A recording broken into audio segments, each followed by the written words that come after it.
আসসালামু আলাইকুম।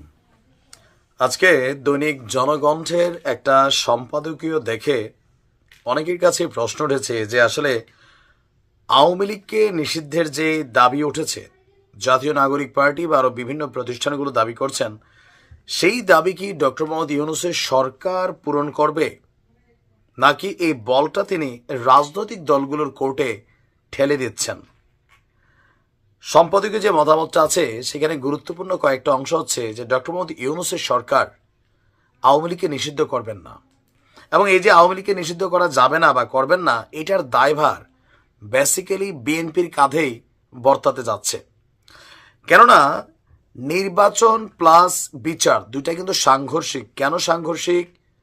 যে বিচারিক কার্যক্রম যদি পরিচালনা করতে হয়, শেখ হাসিনা সহ যারা আওয়ামী লীগের জুলাই আগস্ট বা শাপলা চত্বরের যে অ্যাক্টিভিটিস, আরও বিভিন্ন যে গণহত্যাগুলো আছে বা ধরা হয়, এগুলোর বিচার করতে গেলে যেই সময় পরিক্রমার দরকার হয়, এই সময় পরিক্রমা যদি ইউনূস সরকারকে দিতে যায়, তাহলে আগামী 5 বছরেও এই দেশে নির্বাচন হবে না। সরকার বলতে চাচ্ছে যে সংস্কার এবং বিচার এই দুইটা যদি আগে করতে হয় তাহলে নির্বাচন পিছিয়ে যাবে, আর যদি অল্প কিছু সংস্কার করে নির্বাচন করা হয় তাহলে নির্বাচন করা সম্ভব। বিএনপি বলছে সংস্কার একটা চলমান প্রক্রিয়া, সুতরাং এই মুহূর্তে নির্বাচনটাই দেন, নির্বাচিত সরকার তারা ক্ষমতায় গিয়া আপনার বিচার করবে। আর জাতীয় নাগরিক পার্টির যে দাবি, ডক্টর ইউনূসের যে দাবি, বিএনপির বক্তব্য যে নির্বাচন দেন, জাতীয় নাগরিক পার্টি যে দাবিগুলো করছে শেখ হাসিনার ফাঁসি দিবে বা বাকিদের আওয়ামী লীগকে নিবন্ধন হিসাবে দল হিসাবে ব্যান করবে, যাই করবে, জনগণের ভোটে তারা ক্ষমতায় আসুক, পার্লামেন্টে যাক, সেখানে গিয়া তারা সব কিছু করুক। তারা তো তাদের দাবি দাওয়াগুলো জনগণের সামনে বলেই দিচ্ছে যে তারা এটা করতে চায়। জনগণ যদি মনে করে যে না, আওয়ামী লীগকে বন্ধ করতে হবে, ব্যান করতে হবে, অথবা শেখ হাসিনার ফাঁসি দিতে হবে, বাকিদেরকেও এই করতে হবে, তাহলে জনগণ জাতীয় নাগরিক পার্টিকে ভোট দিবে। আর যদি জনগণ ভালো মনে করে বিএনপিকে ভোট দিবে। বিএনপি বলছে সংস্কার তারা ক্ষমতায় গেলেও এটা চলবে, কারণ এটা শুধুমাত্র এই যে সরকার এসে দাবি করছে ইউনূস সরকার, বিষয়টা তা না।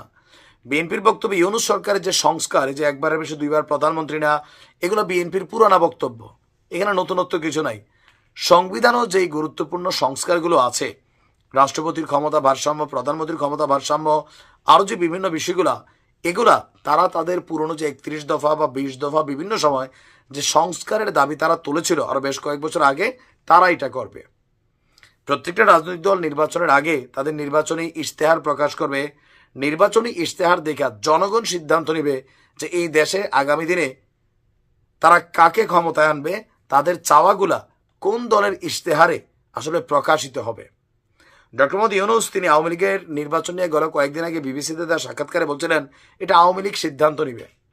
আবার আপনারা দেখেন, সার্জিস হাসনাতরা প্রথম যখন ইউনূস সাহেব ক্ষমতায় আসলেন, তখন আদালতে একটা রিট করতে গিয়েছিল, ঠিক পরের 48 ঘন্টার মধ্যে রিটটা তুলে নিছে আওয়ামী লীগকে নিষিদ্ধ করার জন্য। তো তারা কেন করছে না? তারা চাচ্ছে ইউনূস সরকারকে চাপ দিয়া কাজটা করাইতে। এখন আওয়ামী লীগের মতন একটা দলকে ব্যান কইরা এই দেশে ভবিষ্যতে যে কোনো একটা রাজনৈতিক দল বা ব্যক্তি বসবাস করবে, তার জন্য কি পরিমাণ থ্রেড আছে এটা তো প্র্যাকটিক্যাল, তাই না? এটা সাফার করতে হবে। আবার এরকম নির্বাহী আদেশে কোনো রাজনৈতিক দলকে যে ব্যান করে রাখা যায় না, জামাত ইসলামী তার একটা প্রমাণ। আওয়ামী লীগ তো জামাতকে যাওয়ার আগে ব্যান করে গেছিল, কিন্তু সেটা কি ওই লেভেলে আছে? নাই। তার মানে জনগণ সিদ্ধান্ত নেবে কাকে ব্যান করবে কাকে করবে না। প্রত্যেকটা নির্বাচনী দল তারা ইশতেহার দিবে, জনগণ শুনবে, ভোট দিবে, দেন যে সরকার ক্ষমতায় যাবে তাদের নির্বাচনী ইশতেহারে যা যা আছে তারা ফুলফিল আপ করবে। দ্যাট সিম্পল, এটা বিএনপির বক্তব্য।